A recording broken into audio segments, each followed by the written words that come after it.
आज तक रेडियो सुनता है सारा जहां।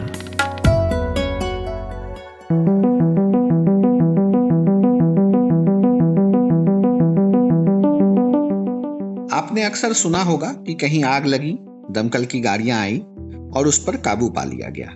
लेकिन एक आग ऐसी लगी हुई है जिसे लगे 5 महीने से अधिक का समय बीत चुका है, लेकिन वो अब भी धधक रहा है और अब तक झुलसा चुका है जाने कितने फ्लोरा और फौना को, जिसे शायद अब हम हमेशा के लिए खो चुके हैं। बात हम असम के तिनसुकिया जिले के बागजन क्षेत्र में तेल के कुएं में लगी आग की कर रहे हैं। इस आग को लगे 5 महीनों से ज्यादा का समय बीत चुका है और इसे अब तक बुझाया नहीं जा सका है। ऑयल इंडिया लिमिटेड के कुएं में लगी इस आग को बुझाने के सारे प्रयास असफल हो चुके हैं। आखिर क्यों नहीं बुझ रही है यह आग? क्या क्या प्रयास किए जा चुके हैं और सबसे जरूरी बात, नुकसान कितना हो चुका है? और अगर यह यूं ही जारी रहा तो आगे क्या? इस पॉडकास्ट में बात करेंगे ऑयल इंडिया लिमिटेड के कुओं में लगी इस आग की। नमस्कार, मैं हूं ऋतुराज और मेरे साथ हैं प्रभाष दत्ता। आप इंडिया टुडे ऑनलाइन के असिस्टेंट एडिटर हैं और तब से इस न्यूज को फॉलो कर रहे हैं जब पहली बार आग की लपटें बाहर आई थी। तो स्वागत है प्रभाष जी। जी शुक्रिया ऋतुराज।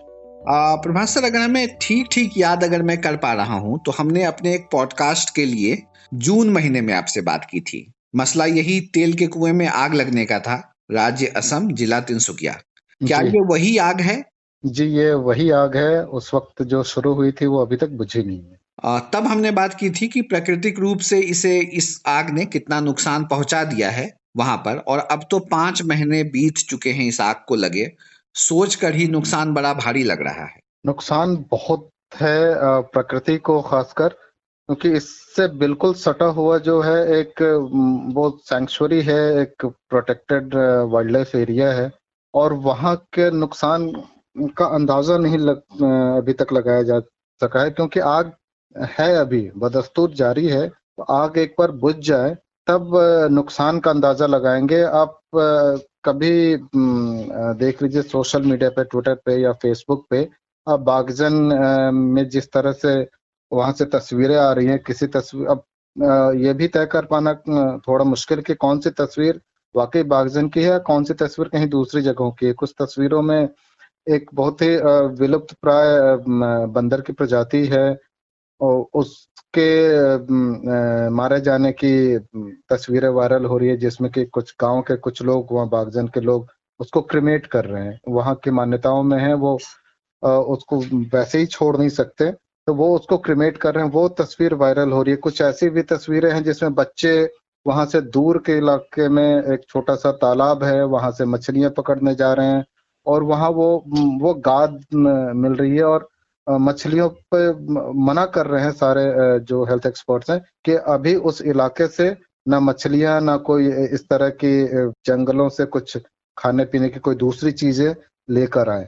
और वो बड़ी मार्मिक तस्वीरें कह सकते हैं जो वायरल हो रही है। तो अभी एक तो ये तय हो जाए कि आग बुझे और फिर एक टीम जाए एक्सपर्ट्स की जो ये अंदाजा लगाए कि फ्लोरा और फौना की को क्या नुकसान हुआ है। आप ये देखिए कि असम या पूरा नॉर्थ ईस्ट है भारत के लिए एक बड़ा महत्वपूर्ण हिस्सा है एनवायरमेंटल पर्सपेक्टिव से।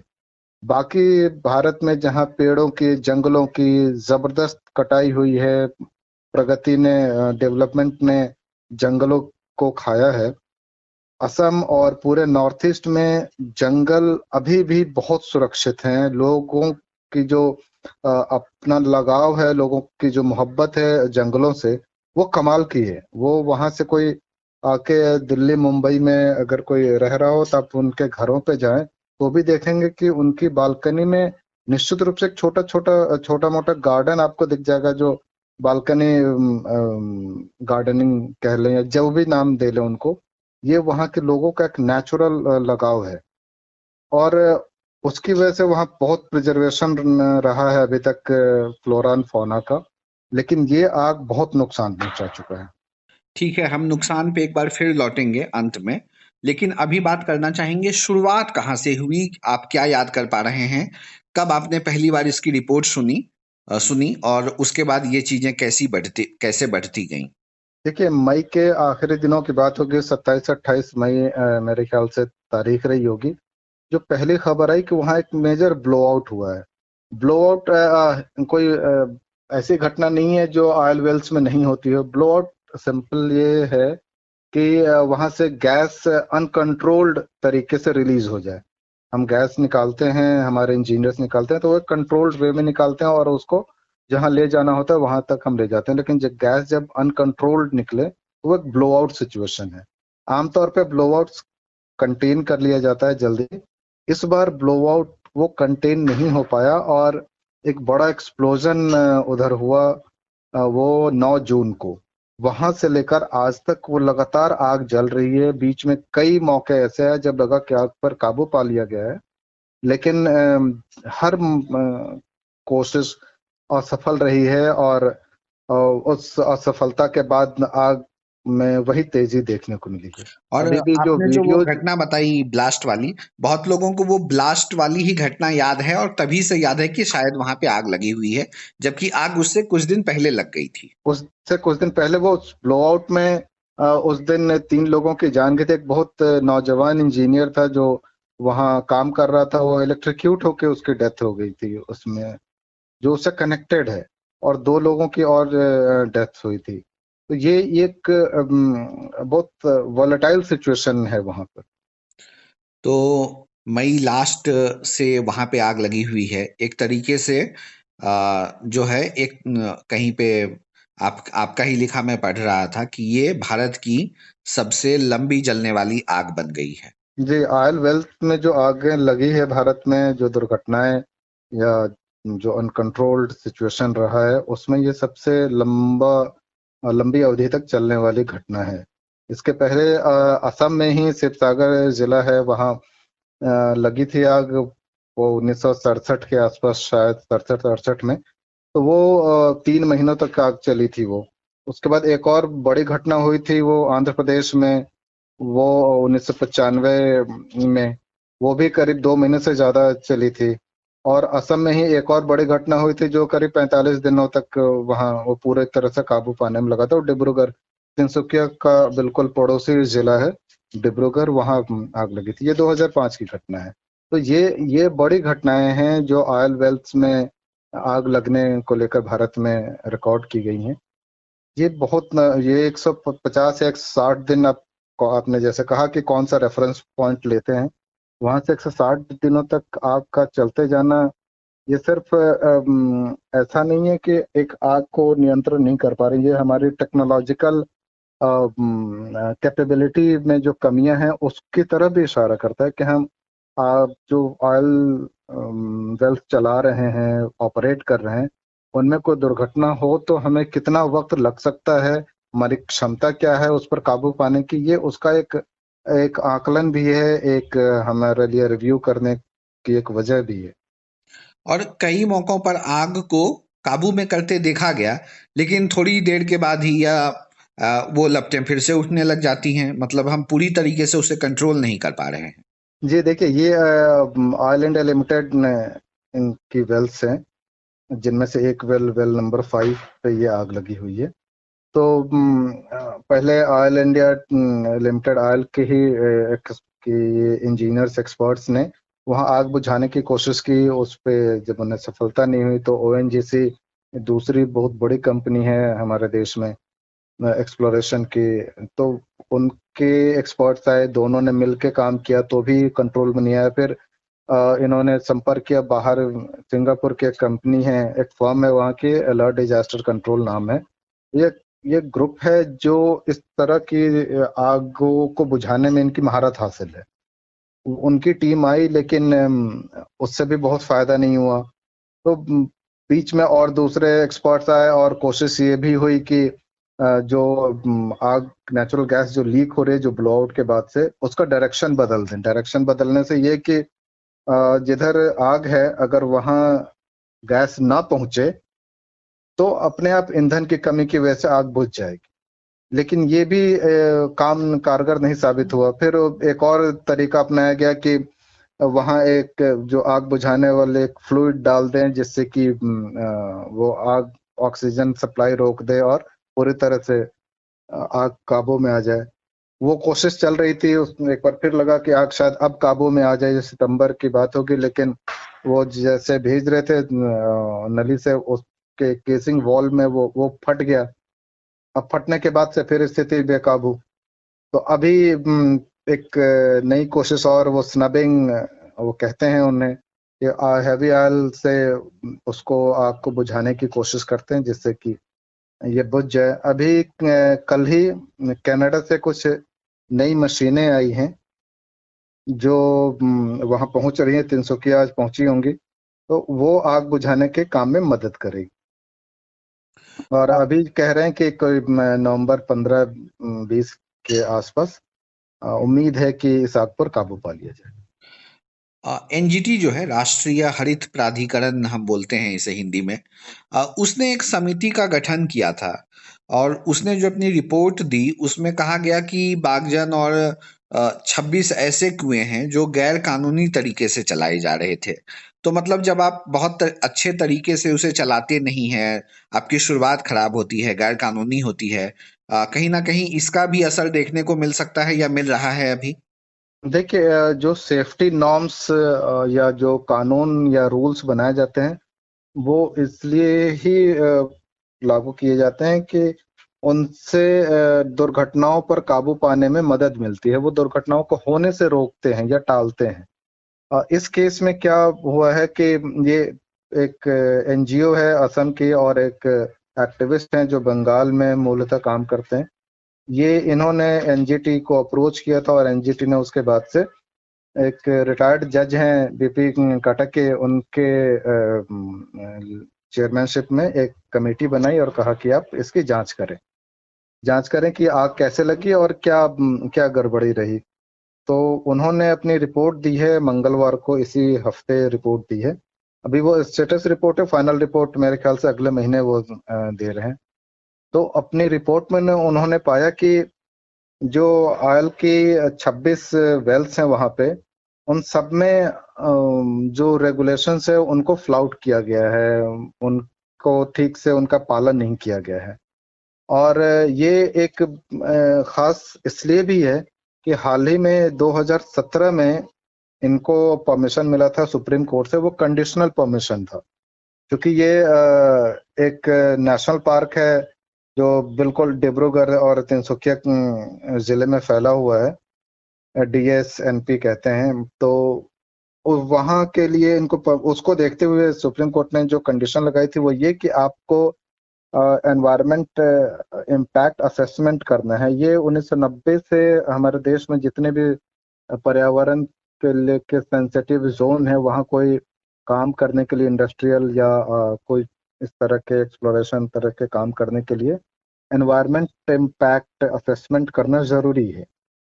तो ये असेसमेंट करना था कंपनी को, जो एनजीटी की कमेटी ने कहा है कि इन्होंने वो किया ही नहीं किया। उसकी वजह कुछ रही होंगी, लेकिन उसमें एक और कंपनी की तरफ से गलती क्या एनजीटी ने हाईलाइट की है कि अगर उन्होंने इम्पैक्ट बायोडायवर्सिटी इम्पैक्ट असेसमेंट नहीं किया, तो सुप्रीम कोर्ट को जाके उन्होंने ये नहीं बताया कि हमने वो असेसमेंट नहीं किया या हम नहीं कर पाए हैं, और हम वहाँ एक्सट्रैक्शन एक्टिविटीज कंटिन्यू कर रहे हैं, तो हमें परमिशन दीजिए। क्योंकि जो शर्त थी वो शर्त पूरी नहीं हो रही थी, फिर भी वो एक्सट्रैक्शन एक्टिविटी चली है।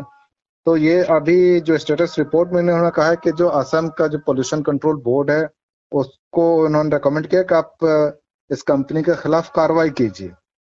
हालांकि एक और मजेदार बात इसमें ये भी है कि असम के जो पोल्यूशन कंट्रोल बोर्ड है, उन्होंने ऑयल को एक नोटिस भेजा था, लेकिन बाद में वो नोटिस वापस ले लिया। उसकी वजह अभी बिल्कुल साफ नहीं है कि क्यों वापस लिया। नोटिस भेजने की वजह तो साफ है कि उन्हें भी फ्लाउटिंग ऑफ रूल्स लगा, तो उन्होंने भेजा नोटिस, लेकिन वो वापस क्यों ले लिया इसकी वजह साफ नहीं।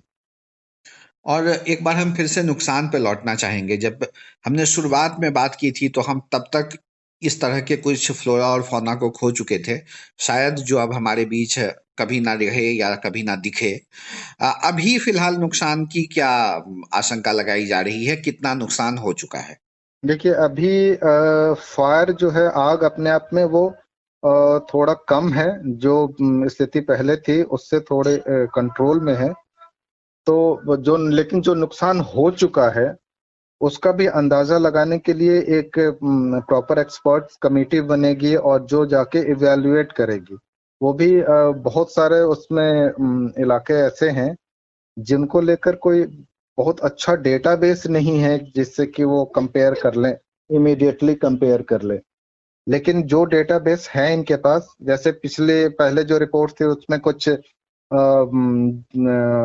खास तरह के जानवरों के, जैसे एक वल्चर की प्रजाति है, एक हेरॉन वहाँ का की प्रजाति है, या एक बैबलर की प्रजाति है। इन सब के बारे में था कि ये इनको बहुत खतरा हुआ है, शायद हम उस इलाके से इनको खो चुके होंगे। अभी जैसे एक बताया कि एक खास तरह की बंदर की प्रजाति है जिसके बारे में कहा जा रहा है कि बहुत कम की संख्या है, और उनमें भी कितनों की वो जो इलाके में जहरीली गैस है उसकी वजह से, उसके सांस लेने की वजह से उनकी डेथ्स हो रही हैं। तो ये अभी असेसमेंट कर पाना बहुत मुश्किल है जब तक कि आग पे पहले पूरी तरह से काबू नहीं पा लिया जाता है। और लोकल्स जो है वहां पे, जो लोकल लोग वहां पे रहते हैं, उनका क्या रिएक्शन है? देखिए, लोकल का क्या है कि अलग अलग है। जो आयल की तरफ से है उनका कहना है कि 12 परिवार हैं जो विस्थापित हुए, जो सीधे सीधे इम्पैक्ट हुए, तो उनको कॉम्पेंसेशन की बात कही है 25 लाख रुपए, और फिर हर महीने उनको लाइवलीहुड सपोर्ट के लिए 50,000 रुपए वो दे रहे हैं इन परिवारों को। लेकिन जो वहाँ लोकल एक्टिविस्ट हैं वो बताते हैं कि जो इम्पैक्ट है ये डायरेक्टली इम्पैक्टेड लोग हैं, लेकिन बहुत से ऐसे लोग हैं आसपास में, बहुत से परिवार हैं जिन पे ज्यादा असर पड़ा है, डायरेक्टली नहीं। उनके घरों में आग नहीं लगी, लेकिन उनकी रोजी रोटी, उनका जीविकोपार्जन के साधन वो अफेक्ट हुए हैं, और वो उतने ही अफेक्टेड हैं। तो उनके लिए भी कुछ उपाय किए जाने चाहिए। बहुत से लोग अभी भी अपने घरों को नहीं लौटे हैं या लौटने की स्थिति में नहीं है। प्रोटेस्ट जो है वो पहले तिनसुकिया या डिब्रूगढ़ में हो रहा था। अभी कुछ समय पहले या बीच में गुवाहाटी में भी आके प्रोटेस्ट कर रहे हैं। वहाँ बागजन के, तिनसुकिया के, डिब्रूगढ़ के एक्टिविस्ट या वहाँ के बागजन गांव के लोग आके प्रोटेस्ट कर रहे हैं गुवाहाटी में। और लेकिन देखिए, एक हैरानी की भी बात है कि ये प्रोटेस्ट चल रहा है इतने समय से, लेकिन वो पॉलिटिकल डिस्कोर्स का हिस्सा नहीं बना है वहाँ असम का। इससे छोटी छोटी घटनाएं जिनमें एक दो लोग या एक दो परिवार या एक छोटा सा इलाका जो शायद टेम्पररली अफेक्टेड होता है, वो वहाँ बड़े मुद्दे बन जा रहे हैं। लेकिन ये एक गंभीर विषय है, और ये डिस्कोर्स में, रेगुलर डिस्कोर्स में, पॉलिटिकल डिस्कोर्स में नहीं आ रहा है। ये भी एक चिंता का विषय है, और खासकर तब जब इसे लगे 5 महीने से ज्यादा का समय बीत चुका है। ये 5 महीने से ज्यादा का समय बीत चुका है। ये एक डेवलप्ड इंडिया, विकसित भारत के सपने पर एक चोट है। बिना आप टेक्नोलॉजिकल एडवांसमेंट के एक विकसित भारत का सपना नहीं देख सकते हैं। अगर हम अपने कुओं पर, जो हमारे पास बहुत कम है, हमारे पास बेहिसाब तेल के कुएं नहीं हैं, बहुत कम तेल के कुएं हैं, उनमें भी अगर आग लगे और हम 5 महीने तक कंट्रोल ना कर पाए। बॉम्बे हाई में कुछ साल पहले आग लगी थी, वहां से अनकंट्रोल्ड गैस निकल रही थी, वहां भी हमें काफी वक्त लग गया था काबू पाने में। तो जो रिसोर्सेज हमारे पास बहुत ही लिमिटेड है, सीमित हैं, उन पे अगर हम उनका ठीक से दोहन नहीं कर पाए, उनका यूटिलाइजेशन हम प्रॉपरली नहीं कर पाने की दक्षता रखते हों, तो ये हमारे कैपेबिलिटी पे, टेक्नोलॉजिकल कैपेबिलिटी पे भी एक सवालिया निशान। बिल्कुल सवालिया निशान है। तो प्रभाष जी, शुक्रिया इस बातचीत के लिए। आज हमने बात की ऑयल इंडिया लिमिटेड के जो कुएं में आग लगी है, जिसे लगे लगभग 5 महीने से ज्यादा का समय बीत चुका है और हम अब तक उस पर काबू नहीं पा सके हैं। असम की घटना है यह। तिनसुकिया जिले की बात हमने की, कैसे वहां पे एक आग जो है वो लगातार लगी हुई है और आसपास के जो क्षेत्र हैं पर्यावरण से जुड़े, जो भी हैं, फ्लोरा है, फौना है, जीव जंतु हैं, उनको कितना नुकसान हुआ है, इसकी हमने बात की। साथ ही और इसे बुझाने को लेकर क्या क्या प्रयास अब तक किए गए, हम कहाँ विफल रहे और आगे क्या क्या अभी करने की कोशिश की जा रही है वहां पे ऑयल इंडिया लिमिटेड के द्वारा। शुक्रिया प्रभास जी अपना समय देने के लिए। शुक्रिया ऋतुराज। कैसा लगा आपको हमारा यह पॉडकास्ट? कोई सुझाव हो या कोई शिकायत तो लिख भेजिए हमें radio@aajtak.com पर। शुक्रिया।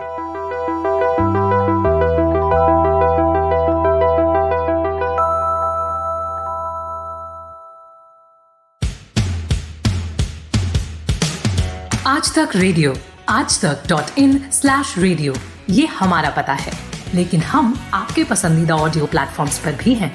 Google podcast, Apple podcast, Spotify, Jio Saavn जैसे ठिकानों पर भी आप हमें सुन सकते हैं। और अगर YouTube आपकी पसंदीदा जगह है तो वहां पर भी हमें सब्सक्राइब कीजिए।